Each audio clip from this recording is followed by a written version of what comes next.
create work that was sort of derived from the ridges in the sand as the tide goes out. How can I make this like sand? How can I make this soft but firm, but sturdy and functional as well?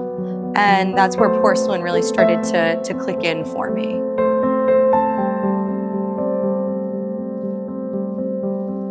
The fountain is something that has made so many people polarized and has also made so many people think deeply about how either absurdly cool it is or absurdly dumb it is.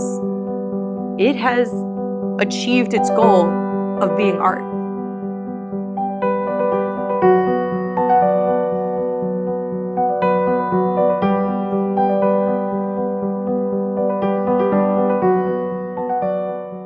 My name is Corrinn. I am a ceramic artist here at Hatch Street. I've been here for, I think I'm going on 8 years in this building, in this studio. I have a bachelor's degree in fine arts and design from UMass Dartmouth, and I have been working as a production ceramic artist for the last 8 or 9 years, and I've been working in ceramics about 15 years and teaching for about 9 now. So it's kind of me. And I work in porcelain primarily, a buffed exterior porcelain with a glazed interior. It's very soft and minimal. Yeah, my pinch pot project. Just your like thoughts and stuff. Yeah. So I make a lot of these pinch pots, and they're just these little guys. I originally started making them just because they kind of bring me joy. They're a sort of meditation for me. A lot of reflection and thought happens when I'm making them. And then I started to accumulate a lot of them, and I was like, all right, well, what should I do with these? And I started giving them away to people, but then I thought it could be a really fun concept to create a wall outside my studio, and I've actually had the opportunity to install this in another space in Providence for an exhibition a few months ago. And I have been able to give out, I think I'm up to almost 700 tiny pinch pots. 700 of these guys have gone out into the world, and people have taken them and paid it forward, and they are free for the taking. I want to offer a little bit of goodwill to the world, and I want to offer public art, essentially. Free art, accessible art. And these are where, it kind of meets that fine line of art versus product. And for me, I'm doing it with intention and pursuit of really kind of working through my own personal feelings and emotions and calming my own nervous system. But these are a result of them, of that process, rather. And I find that it also brings a lot of other people joy to have these, to hold them. Some of them are really soft, or some of them are small and have little dots. And they're made with different clays. A lot used to be made just with the porcelain, but as I come across other clay bodies, I use those as well, because I'm using just like a tiny little pinch of it, a gumball, to make each of these. And they bring me joy, and the resulting joy in other people, it makes me pretty happy, honestly. Do you think art education makes people an artist?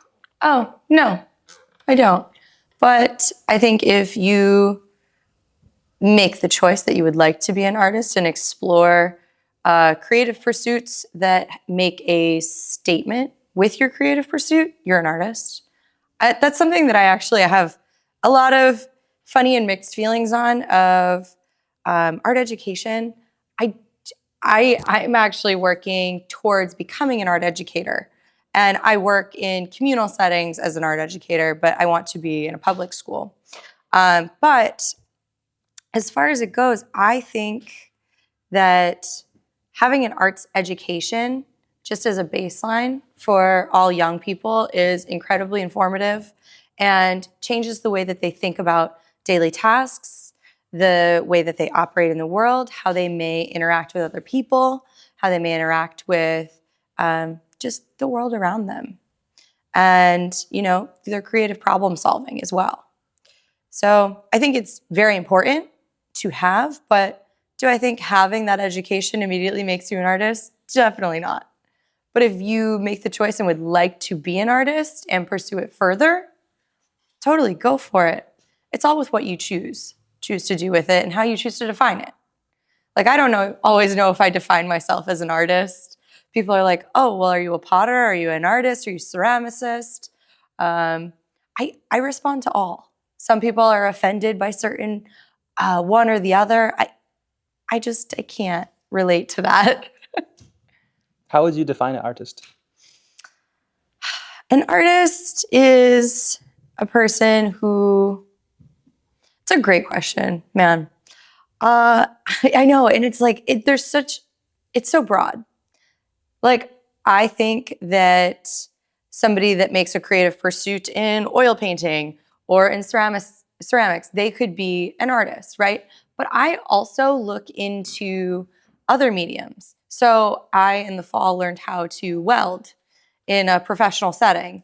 And the way that I saw my instructors welding, that is an art form. It's incredible. And I know that people will take welding and apply it to sculpture, right? But then to use it in incredibly functional ways of, like, essentially putting a bumper on a car, right, as a very baseline, that can be an art in and of itself, just in the way that you are working, making, and operating.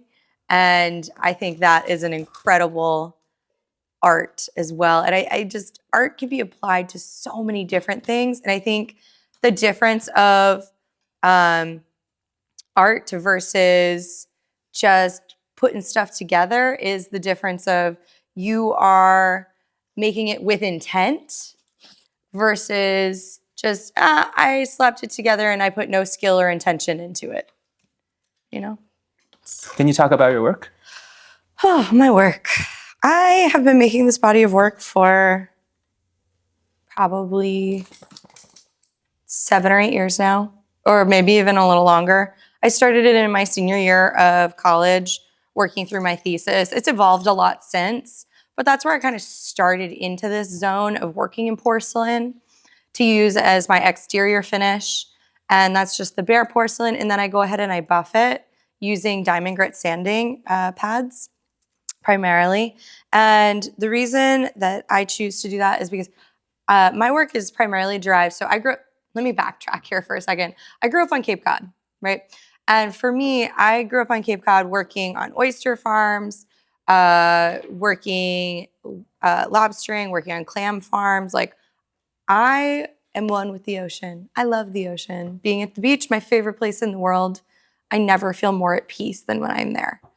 But that led me to wanting to create work that was sort of derived from the ridges in the sand as the tide goes out.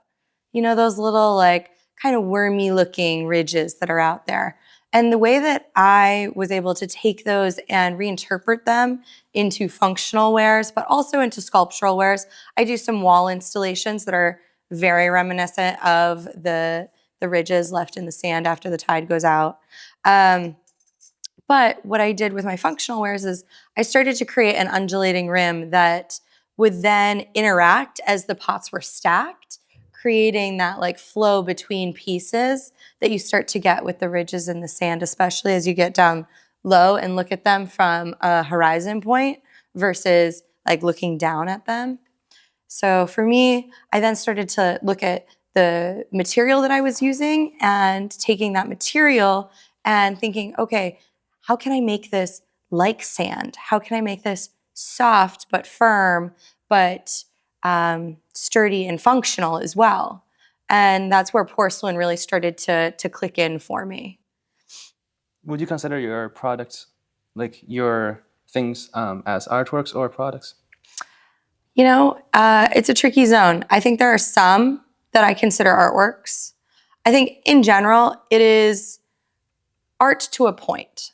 I make them more in a production style to be a product, to be used, to be functional.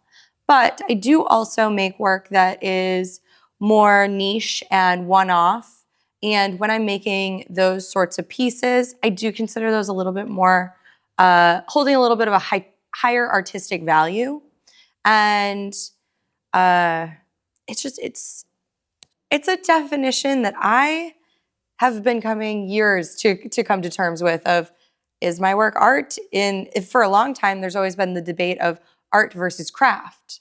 Woodworking, fine jewelry metals, ceramics, weaving, all were falling under a craft category where they were not considered as valued and high art as oil painting, sculpture, all kinds of painting and printmaking and all of those sorts of things. But I think we're finally to a place where they're sitting on a level playing field, but it is truly what you're doing with it. If you are just, again, this kind of circles me back to what is art. If you were doing it with great intention, skill, and pursuit, I think it can be valued as art.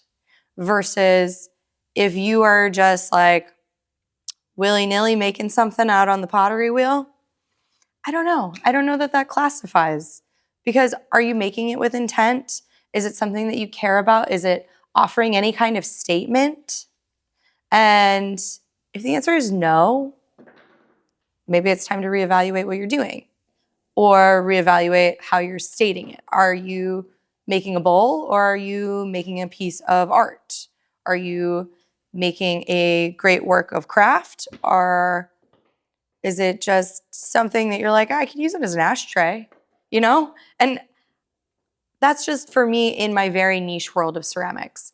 But I don't know. It's a constant debate, and I don't think that there's a hard and fast answer on it.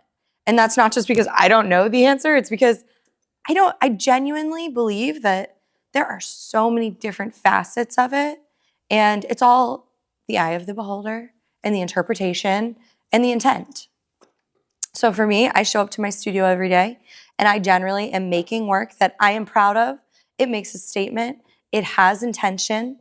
I do believe they are of artistic value, but I believe they are a product that I am making, distributing, and trying to make a living off of? Yes, very much so. But do I have other works that I find to be of a higher artistic value and feed my soul in my artistic pursuit? Yes. And I don't think that there is a boundary on you have to make one or you have to make the other. I think if you're in a zone where you can make artistic pieces that you love and value and find are fulfilling your artistic pursuits, that's incredible. But also being human, I have to make money so that I can eat and pay rent, right? So then if I can use those similar skills that I also hold to make products that can go out into the world and be enjoyed by people and valued by people and pay my rent in the meantime, that's also incredible. And that's kind of that fine line where some people think it's you're copping out, you're cheating yourself by doing that and not pursuing your higher art. But I think instead of pursuing your higher art and having a job as a barista, I'm still here in the studio every day. I'm making products that I'm proud of, something that I'm fully in control of, and then I can still pursue my other artistic intents. You will still lean more on the side that art should make people happy. Yes, And I do. You would shape your art standards based on what audience like. Not necessarily what audience like. I don't think that there's necessarily a like or dislike. Does it evoke emotion? Does it evoke some sort of frustration or enjoyment? Yes. Then yes, I think it could qualify. I'm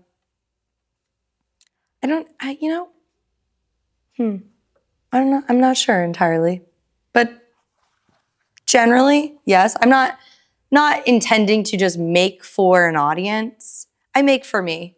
And the audience eventually, as you're making and getting out into the world and you are submitting work to shows and creating your community and your on your journey, then you are finding the people that are also mutually enjoying your work. And they may be colleagues, they may be art lovers, they may be just your average Joe off the street.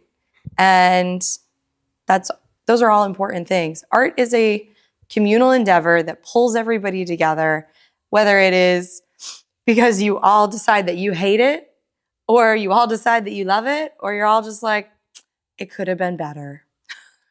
Because those are all valid. Can you separate your identity as a human individual and your identity as an artist? Like once somebody is an artist, a lot of artists are only able to be that one artist, eccentric, like human. I don't think that I fall into that category. I'm not constantly out there talking about my art. I do talk about it in the way that it is my business, but I don't find it to be the all-consuming of my life. I have a family that I love being around. I have friends. I have my dog. I have other pursuits in life, other hobbies that I maybe want to talk about or enjoy. Would that degrade the so-called purity of art? I don't think so. I think it all contributes. So it's kind of tricky because would I define myself directly as an artist? No. But is everything that I do in my daily life feed into my art and my artistic pursuits? Yes, it does. Everything that you do in a day informs what you're going to do tomorrow, what you're going to do in a year from now, and how you proceed forward in any work that you do. So, I mean, I guess I look at it as it's my job, right? So like if you were somebody that was working in finance, right? And you are maybe checking stocks as your hobby, you're investing, you're divesting, you're doing all your things, right? And then you are then taking that back to work and be like, oh man, I was watching this stock go up and I have a fiduciary responsibility to this other person. And so then you're like, okay, great, I'm gonna reapply this here. But you probably also have a hobby or friends, and maybe you went to the beach last week, you know? But these are all things that feed into the human condition, which truly is where we're all deriving from, the human condition. How are we all existing in the world? So they are separate, but they are the same. So I don't have a good answer for you that one either. I'm really sorry. Yeah, I understand. Talking about the modern art world in general, do you think there is a specific standard that defines what a good piece of art is? Oh, no, I don't.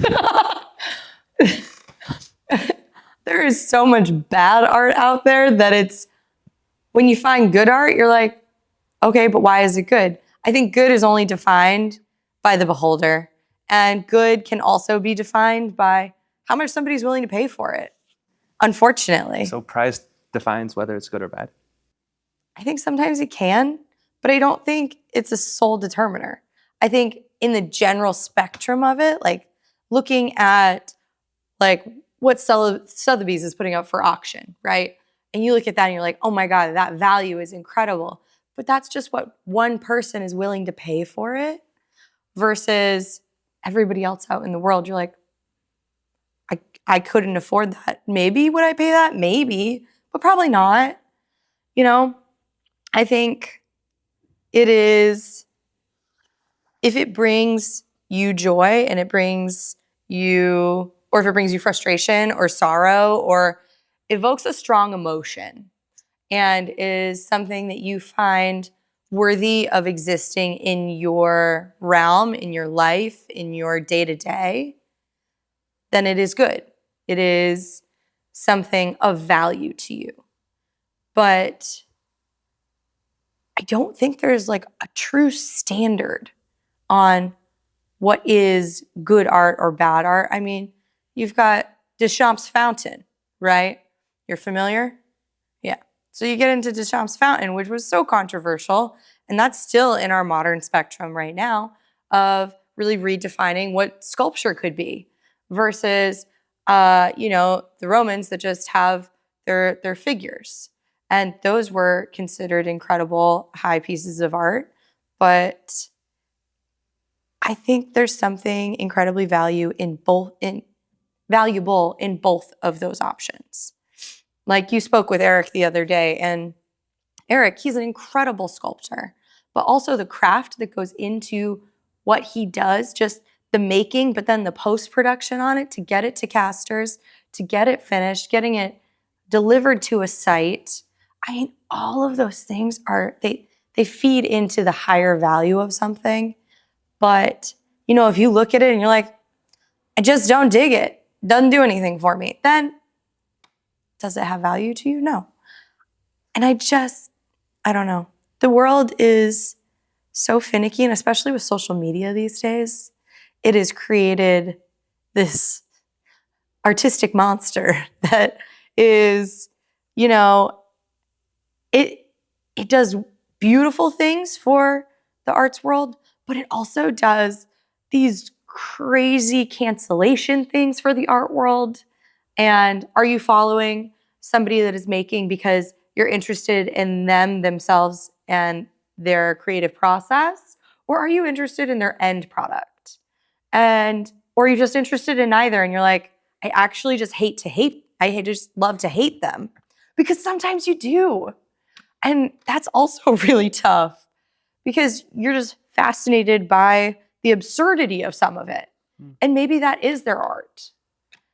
But it's defining what part of that is their art. Is it the product? Is it the process? Is it the human making it?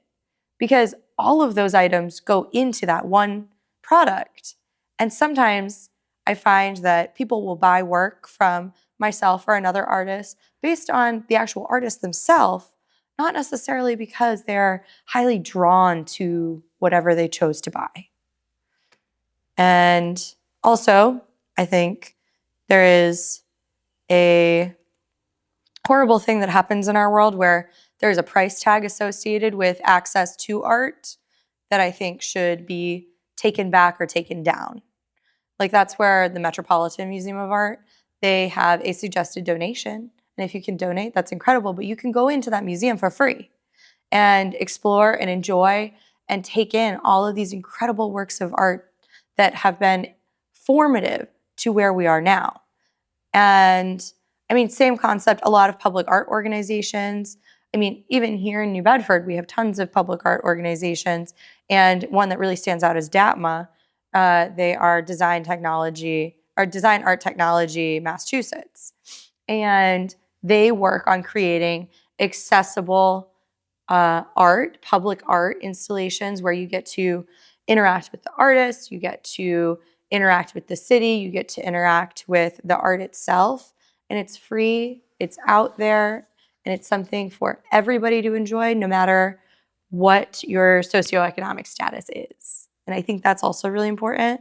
That's part of why I do my pinch pots out front, because my pinch pots are really truly a pay it forward in some way, offer some accessibility to something else, to someone else, or even just the joy or an emotional offering to somebody else.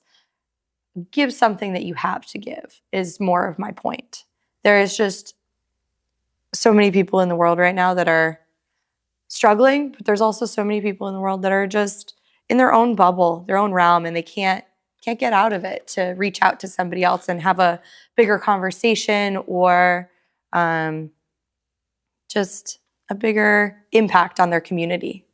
And I think those are all very important things, and especially in art, it gives you this very niche opportunity to make a big impact on your community, whether it's your immediate here and now community or your broader community or your global community. It offers you so many opportunities.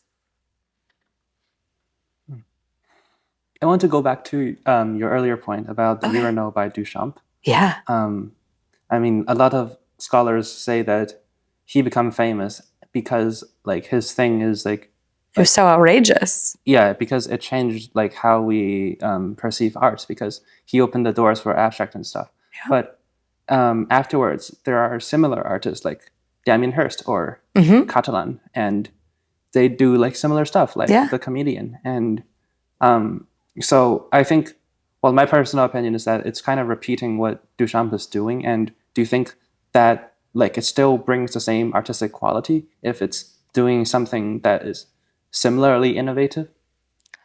Yes, I do. I think it is playing in and creating a new field and a new avenue for found art, sculptural art, installation art. Kusama, she has had installations at the ICA for quite a while now, and internationally as well. But I mean, I think that falls into a similar category as well. Are those generally like sewn fabric pieces incorporated with mirrors and air? Yes, but does it create a experience as you're going there, you're seeing it, you're walking through it? Yeah, and you're experiencing something that is not with Kusama, but with Duchamp, of something that is very daily. You see it in a restroom, right? But then it's been reinstalled in an art museum. You're like, I'm sorry, what? It's crazy, but it is very cool. I don't know. I mean, I had the opportunity to see it when I was in Spain, and it was at an exhibition in Madrid, and that was, I'm almost embarrassed to tell you, I think it was like 14 or 15 years ago. But that was incredibly cool. And I don't know, that's again where, what is art? I don't think there's a hard definition on it. I think if you're doing it with intention and pursuit and some craft or skill, it's art. So anyone can be an artist, in your words, and Anybody some can of be an them sell and artist. some of them don't sell. And then you also said earlier that money defines like a big aspect of what art is. So so money doesn't define what art is. I think money can set values to art, like what could be considered classically good or classically bad if you yourself don't have an opinion on it. But if you yourself have an opinion on it and have the knowledge to make determinations, I suppose.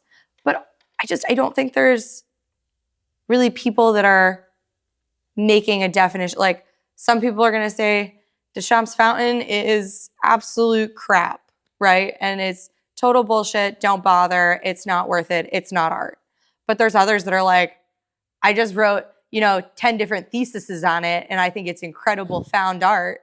And it's so truly eye of the beholder and how you would like to creatively think about it. So I think in the way that the fountain is something that has made so many people polarized and has also made so many people think deeply about how either absurdly cool it is or absurdly dumb it is, it has achieved its goal of being art. It has brought a community together to debate how absurd this thing is, right? And I think that can also be art. But I don't think monetary value is necessarily the striking stone of what is defining art's good or bad. As I've asked like some artists before, like if something just purely absurd makes it a good piece of art, then if I take a shit in the museum, why is that not a good piece of art? I mean, it could be, honestly. I mean, people are taping bananas to walls these days and selling them for millions. So I'm not here to say it's not art. If you have a little like cue card that says this is Alex's and title it, shit number 1, then I think it could be fine. To be perfectly honest, it's eye of the beholder. How absurd is it? But that's kind of the fun thing about art, is that you get to have these absurd discussions. Absurdity is part of art. It's evoking emotions in people. If it outrages one lady and it makes the other lady go, ooh, you got to get some more fiber in your diet. I mean, those are both conversations. then you're achieving your goal of creating a communal conversation. Do you think modern art is a evolution or de-evolution of modern art history?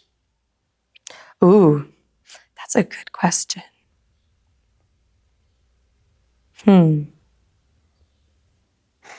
Because we've moved from like Renaissance paintings to like defining everything as art, and lesser like accuracy to shape and stuff. So do you think that is evolution or de-evolution?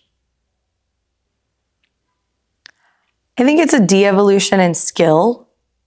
We're certainly, I don't think, in a zone right now where we have highly technical artists in the same way that like the Renaissance movement did, or even, in the 30s to 70s, right? Where there was the huge modern art movement where you're starting to really see a shift from highly technical work to work that is much more impressionist, which I love impressionist work. It's something that I find evokes great emotion for me. But is it technically sound? Some of it is, yes, of course. But some of it you're like, okay, so, take Pollock, for example, Jackson Pollock, dancing and splattering and creating these huge works of art. They're very cool. And you can see the energy that moves around the canvas from the way that he was moving, right? But do I think that's necessarily highly technical art? No, I don't. Not in the same way that like Renaissance paintings and the color blending and the way that everything was just so clearly defined. But you would still say it's a good piece of art? I do. Yeah. I say it's still good art. Pollock tends to repeat his style a lot. Well, a lot of artists do, but like him in particular, because that's his niche. It's just splashing stuff. Yeah. And the first one might be a good piece of art, and repeating the same style again and again, do you think that would degrade his artistic quality? I don't think it degrades his artistic quality. What I do think, it definitely starts to become mildly repetitive, but I think it also gets into the zone of having a product that is moving out into the world. So do you think his work has been more like made into a product as he like does his like continuation of his style again and again? Not necessarily the continuation, but actually the continuation to a point, yes. It creates a product, but I think for Jackson Pollock, a lot of it was the actual process of making that was the artistic value of it, not necessarily the end goal product. That brings us back to, are you interested in the artist, the process, or the product? And I think at first, the product was really interesting, but I think what then evolved is his process, because he would do his process in public settings where people could watch and observe and enjoy. Because if you're watching somebody, roll around in paints and like splatter paint everywhere while they're dancing, I mean, that's pretty freaking cool. I mean, I've gone and seen, certain people go and like slather themselves in clay or throw it at walls or eat it and it's different color. Like, it's so odd. Then that's where performance art comes in. And what is there a definition of performance art versus performing arts versus high art or, what you're just looking at in a museum, What do you think is performed art? So I think there's like performance art is, people are generally it's one space and time, and they're performing a specific section of work, but they might be related to a craft of a kind versus like a ballet.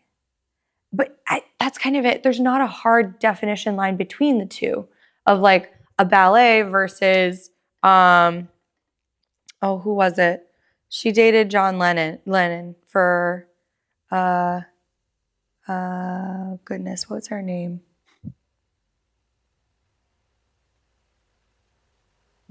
Okay, that one's going to evade me for the minute, but essentially she had done performance art where she was essentially pulling like scrolls out of her vagina.